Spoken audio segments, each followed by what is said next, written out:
Hello, and welcome to the Unstoppable You Life After Divorce, where we speak into how to let go, reinvent yourself, and create the confidence to say hello to the new you.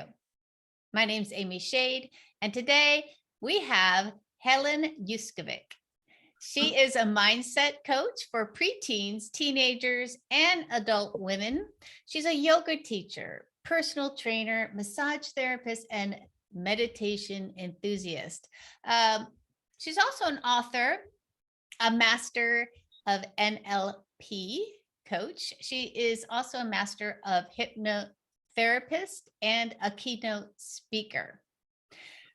So when she's not holding a retreat or in the middle of coaching people out of their sufferings, she hosts the podcast, Your Coach, Helen Uskovic.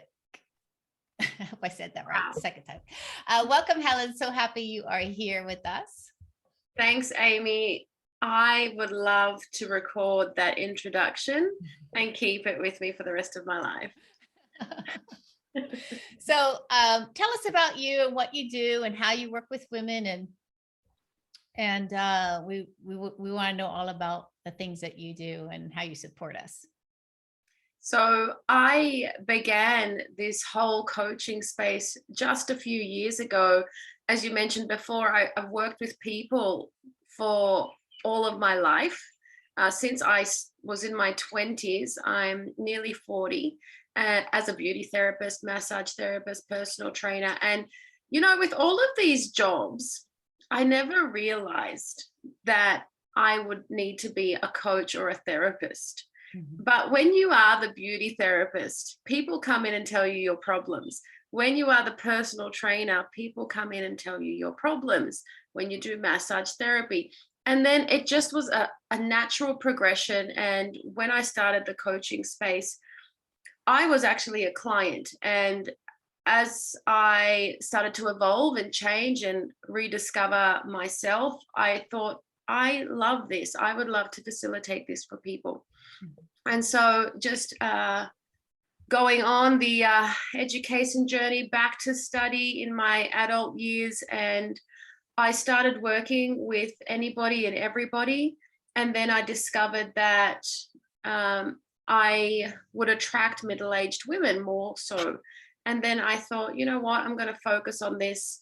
And also the kids, because most middle-aged women have children. And sometimes, you know, if the child comes first to see me, there's always a problem somewhere in the family unit. So I end up speaking to the parents as well. So that's how all of that started. It's still a process of evolution. And I'm just feeling so blessed that I've been able to help facilitate change for a lot of people.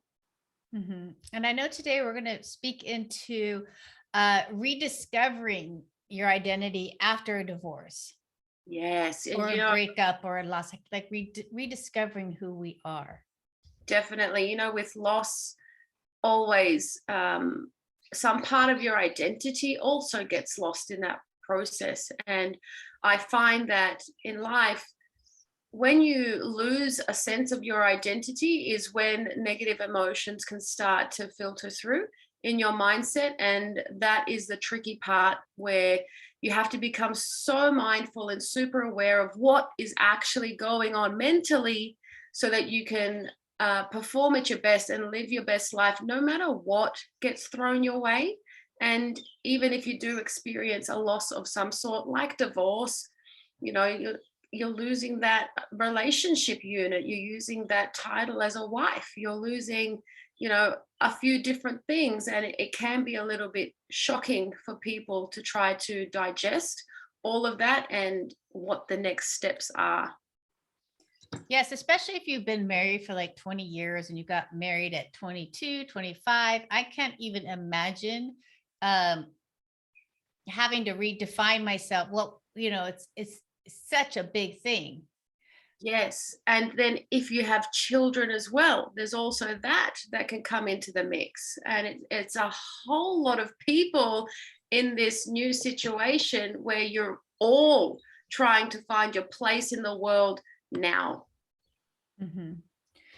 So how do we start doing that? How can we begin to like let go of what who we are? We're not that anymore. And how can we start like letting that go and start discovering what we truly desire? Yeah. First and foremost, I suggest that everybody at this time doesn't make any hard decisions. When you have a lot of emotions going on, I always err on the side of caution. And for the next few months, the next year or so, don't make any hard decisions and just sort of learn to be and to go with the flow. That would be the very first thing, because lots of times when something like this happens, we're searching for love because we feel unlovable, and sometimes we can make the wrong decisions, or we act out of anger maybe, or we act out of sadness. So the very first thing is to just be aware that you are on an emotional roller coaster right now. Things are a little bit heated. Don't make any decisions, and let's get back to the basics. So what are the basics? Your values. If you can spend some time with yourself, with a friend, with a coach, a mentor, a therapist, and just reconnect with who you are and what you're about, what you love, that would be the first stepping stone. And reconnecting with your values will actually help you get on alignment and realize that actually life is happening for me right now. It's not happening to me. And this is what is meant to happen, because according to my values, I am now in alignment, because I'm no longer in this relationship. Because there was obviously a reason that the divorce happened. Mm-hmm. I know that no one takes that decision lightly. And usually it just means, especially in the area of relationship, that there was some values there that weren't aligned, perhaps all of them, which is what led to the relationship ending. So I love that process, Amy, of sitting down and working on your values. It is so liberating, and just taking that time out. It's one of the very first things that I do with every single one of my clients. I get them to journal it. So you can also do this. Those of you listening, write down what's important to you in every area of your life, and then see, how am I faring up against this? You know, if, let's just say, for example, finances is one of the areas after divorce that you want to focus on, and you want to be comfortable. How is your work situation, and how are your finances, and how will you be independent now after this divorce? And then you can see, oh, I need to put a little bit of effort here. So maybe you can start there, and just tiny little micro steps forward. And it really is a day-by-day process, because you have experienced a change, and possibly one of the biggest changes in your life. Mm-hmm. And when you're saying like slow down and take your time, that goes against, I don't know. I know you live, where do you live, in Australia or New Zealand? Australia. Australia. Yeah. Well, we're in my neck of the woods. I mean, it's like take action, get deep, have fun, you know, we have this, it's like this undercurrent of our culture and how we grew up to just make change, make decisions, and I'm not sure if that's definitely hurry up and do it now, and you should be happy tomorrow. And it's definitely not the way, because we are a human. And so what happens is we have emotions that we have to go through. And sometimes if you speed through this transition, you can potentially make really bad decisions. And that's why one of the most important things I teach with loss or grief or something like divorce is do not make any decisions at all, especially the big ones. And it's your time to be a little bit selfish here, to take some time for you. And if you are in like a hustle bustle world, I suggest try to be curious and see what happens if you just take a seat and just relax, and maybe go and visit a retreat, like a yoga retreat, and work on yourself for 7 days and just be with yourself and your thoughts and in a safe space. Or definitely, Amy, if you are really fast paced, maybe you might need the help of a professional like a therapist or a coach. Mm-hmm. So let's talk about values a little bit, because and I know that's one of your first things that you do. It's many of the first things as coaches we do. But how did that change your life? Because growing up, we weren't asked like, well, what are your values? What do you value? We were kind of told, or if we had a value, was told that's not valuable. You know, like, no, that's not valuable. That won't make you money. So don't do that. That's not a, you know. So can you? Yes, we were told as children, this is how you should think and feel, and this is what you should like, and this is what's important to you. And then when I discovered that I am allowed to make my own decisions and to have my own opinions and to live with my own values and in alignment with that, it changed my world. So what are your values? Values are things that are important to you, sort of like your non-negotiables. And most people have heard of now something called the Wheel of Life, where we've got different areas in our life, and they can be a whole array of things. My favorite ones are the area of relationship, the area of family, the area of friendship, the area of personal growth, the area of wealth, career, and purpose. And what I like to do is to sit down with each of those areas and ask myself what is important about that. So let's use relationship as an example now, Amy, since we're talking about divorce. What is important to you about relationship? You know, it might be honesty, trust, loyalty, fun, adventure, stability.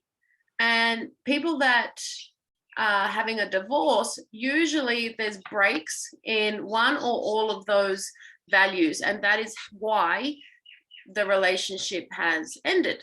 And so working on your values and seeing them and understanding why your relationship didn't work out takes a whole lot of pressure off you for feeling like maybe you've done the wrong thing, or you're a failure in some way, or this is the end of your life. It's not, it's just, you know, a little speed bump along the road. But what are the beautiful lessons that you have learned?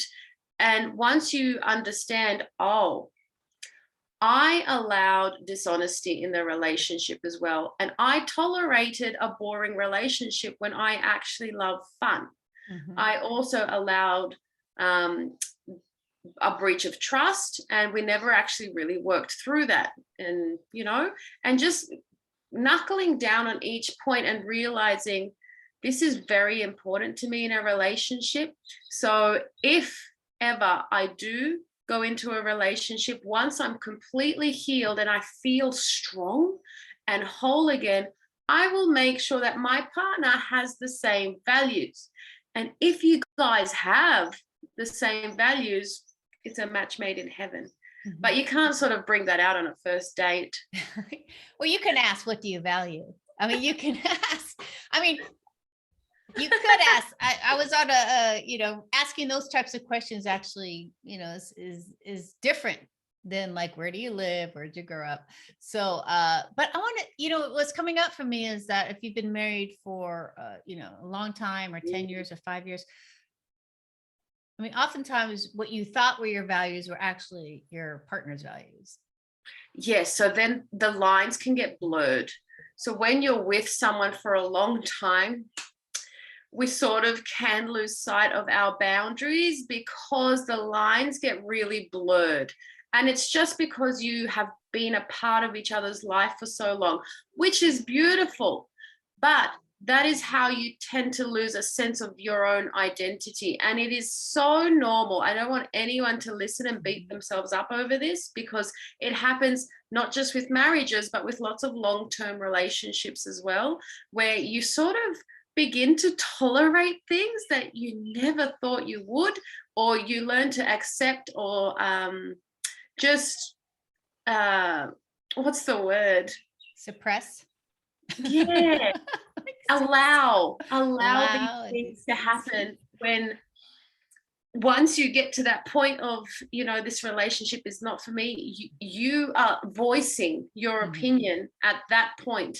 And it's great now that you have your voice and that you have the inner strength to know your boundaries, and make sure you take that big lesson with you into your future, into all areas of your life, because perhaps there's other areas in your life as well where you're not asserting your boundary and enforcing the boundary, because relationship is just one aspect, but you'll find that your values can intertwine in lots of the areas of your life. But just be open with what the road ahead is going to be, and be curious and have a sense of wonder with, wow, here is my next chapter. The pages are actually blank. What am I going to write in this next chapter of my life? And that way you can take a whole lot of burden and pressure off your shoulders, because I know, Amy, that some people tend to feel judged. Maybe they are judged. And some people can feel embarrassed by the situation when you shouldn't be. It's just a natural thing now. Pretty sure the last statistic was 1 in 2 marriages end in divorce. So there is definitely, a big change in the unit of husband and wife in these new years that have come. And I think that is because a lot of time in the past, divorce was seen as, you can't do it. Don't do it. Even if you're unhappy, stay in that marriage. Whereas now we have more freedom, and we are allowed to be happy and to be proud that we can be happy and we can end something that isn't fulfilling us as humans anymore. Yes. And, as you're speaking about values, it's like once you know your values and you move with your value, like you move making decisions based on, is that fit into my values? If Yeah. not, then I won't do it. It gives you a map, it gives you a guideline, which is why it's so important to have those. So you could say, Yeah. no, that's not going to fit who And I it am.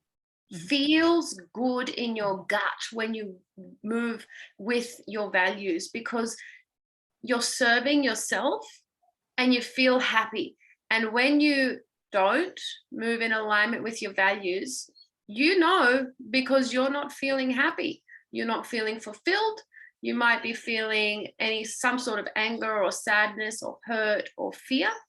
But when you're in true alignment, all of those go away. So that is a key in understanding, even with your friendships, if you are in alignment with your values. That's a great point. So, so we're in this space of like taking time, not making a lot of decisions, really reconnecting to what we value, not our kids, not our parents, not our ex husband, wife, whatever this is. It's all like we're reconnecting with ourselves, and Yes. and how do we then start moving forward in like a safe and healthy way? So touching what we're talking about, because this is such a big topic. Definitely always you step forward one day at a time. And it's really important to seek any help that you need, and to always ask. Ask a friend for some time with them if you need to have a chat or a need to have a cry. Make sure this whole first period after your divorce is just solely focused on you being gentle with yourself. So nothing too abrupt, nothing too hard. If you are making decisions out of emotions, highly recommend you take a step back and put those decisions to the side, speak with your partner and just ex-partner, and make a different time to make these big decisions, because you will be so proud of yourself when you get to this point where you feel really comfortable in talking about this situation, especially if there's children involved. And that is the whole first part. Be gentle with you. Then there's a whole bunch of steps which come under the umbrella of self-care. So self-care is so important when you're going through a transition or a change. Self-care is what will get you through, and self-care is all about you becoming your best friend. Somehow in the marriage, you lost a part of you, of who you are, which is why you're feeling this sort of loneliness or unhappiness or lack of fulfillment. And what is fun is rediscovering that. I promise you, it will bring you joy. It will bring you peace and calm to understand that, hold on, not that my life is ending, my life is just beginning. And rediscovering your identity is a whole big perspective shift, which is so exciting. And I love this period of, it's like a flower that's just about to bloom. You're just closed at the moment, the petals are touching. So slowly, day by day, each petal's going to open up, and you're going to realize, actually, I want to be living in that suburb, not in this suburb. You know what? I don't really like my job. I'm going to go and apply for a different job. Actually, maybe it's time I work on my side hustle. You know what? I'm going to meditate on the beach on Sunday. I'm going to try something different. So whenever you don't know what your purpose is, it's okay. Just try different things and see what feels good. And that's what is also good about this period, is connecting with what feels good for you, because in the relationship you might have suppressed a lot of that. Yeah, and also did things that weren't really aligned with you. You did it because you were supposed to do it. You did it because you had to do it. You did it because, you know, he or she expected it of you. Yes. And so all of that is kind of gone in that to me, which breeds freedom. It's like, Yeah. oh, you get to make, I get to choose what I want to do, and if that's okay with me or not. Yes, after all of the hurt and processing the emotions, it can actually become one of the best chapters of your life, because believe it or not, there is a reason you were married. There is a reason that you did meet that person. And once you can get into a place of wholeness where you can actually pick up the learnings that you received from that relationship, you're good to go. Yeah, it's a total mind shift when you take that pain or as a lesson. Yes, and it's important to forgive yourself and to accept the situation and just surrender to it.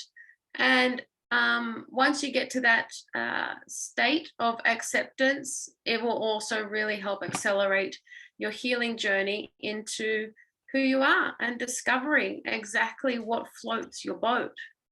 Let's talk a little bit about surrender, like the power of surrendering, because oftentimes when we go through something like this, we've been fighting for custody, fighting for assets, fighting for time, fighting, you know, through the divorce process, many of us are fighting, and or we had been fighting with our partners and our husband, wives, whatever it is. And so can you speak into surrender? What is surrender? How has it also played a part in your life? So the day that I discovered surrender was over a decade ago. And I learned that, as you just said, we fight through life. We fight through our relationship. We fight for our kids. We fight for our dreams. And usually it's because we have, for some reason, a little bit of fear or a lack of hope. And the minute you understand, actually, life is happening for me, I have to remember that this is my path. I am meant to be walking on this path. That is when you can actually surrender and let go and accept this situation, because the minute you surrender, it takes a whole lot of pressure off your shoulders, off your brain, off your mind. It allows your ego just to relax and to not have to be so in control all the time. And when you allow life to just unfold as it is and surrender to whatever may come, that is a state of peace and calm and tranquility that you need to stay focused, clear, and grounded. And hand in hand with surrender is forgiveness. Forgiveness of yourself, of your partner, of anybody that has hurt you. Because if you're holding on really tightly, you can't focus right. You can't live your life in alignment with your values, because something is controlling you at this moment. And this can be a practice just for yourself. You don't have to tell people what you're doing. It's okay to just be like, you know what? I'm going to loosen my grip a little. And just doing that makes you feel so much more at ease. And you realize, why am I fighting so hard? Everything will be okay. And sometimes it requires an affirmation practice of constantly reaffirming yourself every single day that life is happening for me. I am blessed. Everything will be okay. This is the path that I am meant to be walking. I am healthy. I am well. I am blessed. Oh, and that's what I'm wearing today, the I am blessed shirt. So, yeah, that's all I have to say about surrender. It's the most beautiful gift you can give to yourself for the rest of your life.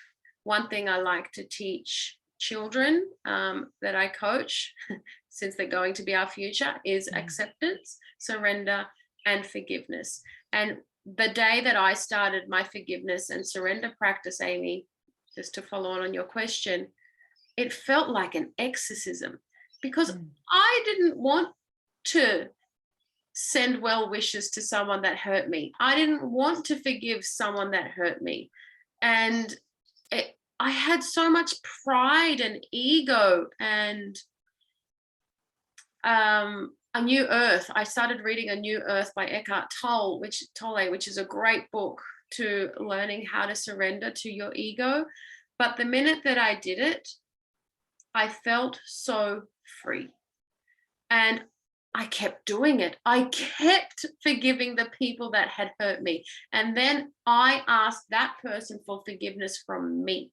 So in the forgiveness practice, yes, you forgive someone, but you played a part in that relationship as well. So it's good mentally to also ask for forgiveness from that person as well, and then also send some beautiful wishes their way. And energetically, you have started to change that dynamic, and it just makes you feel well. It becomes addictive to the point where I was like, who else can I forgive?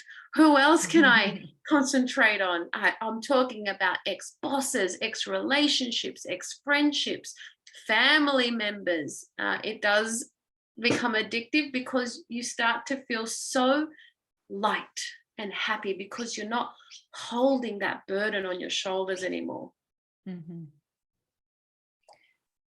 Yeah. So, yeah, that's powerful, because when you are in that controlling, restrictive mode, there's no there's no space anywhere.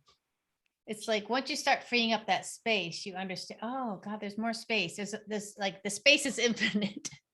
And you just mentioned a great word, abundance. You start to manifest more abundance, more love, more everything in your life once you are able to get rid of these black curtains in front of your eyes. Because it allows it's a two-way street. So the more open you are, it allows people to come in, and it's a beautiful exchange of energy. If you have this in front of you, they can't ever reach you. That's fine, but you can never reach them either. So it's like, Yeah. you know, so I know that you have, I know you were talking about self-care earlier and as part of the process.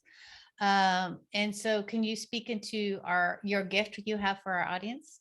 Yes. You know, when I started self-care, I was in my 20s because I was unhappy and I didn't know why. I wasn't aligned with my values back then. I didn't Mhm. know that. But I realized that I was getting pains and aches and injuries. I was not fulfilled in my job. I wasn't a happy person. My friendships were terrible.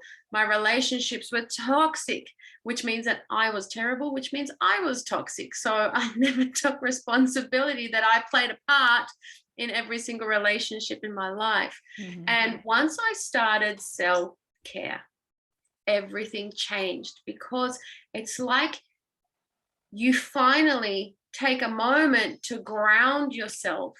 You finally take a moment to just look after you instead of trying to please other people, instead of trying to find love from other people, instead of trying to find acceptance from other people. You are actually just carving out time for you, and you realize that actually, hold on, I can do all of this. I don't need someone else's approval. I don't need someone else's acceptance. I'm okay. And it really helps build your confidence and your resilience, and you feel so good. And so, what I did is I wrote a list of 22 of my favorite self care hacks on this list, which will provide everyone that's watching and listening in. And at the back of the self care list, I also have a blank list for you to write your own Mhm. self care things because, like we said, Amy, yes, we can see what I do or what you do or what your dad does, but self care is now all about you. What do you like? So you can definitely try some of the things that I've written in the list, but then discover what you like. And what I suggest is every single day, look at this list, stick it up on your fridge or next to your bedside table, and do something from it every single day. Mm. Yes. Well, thank you, Helen. It was great spending this time with you and all of your wisdom.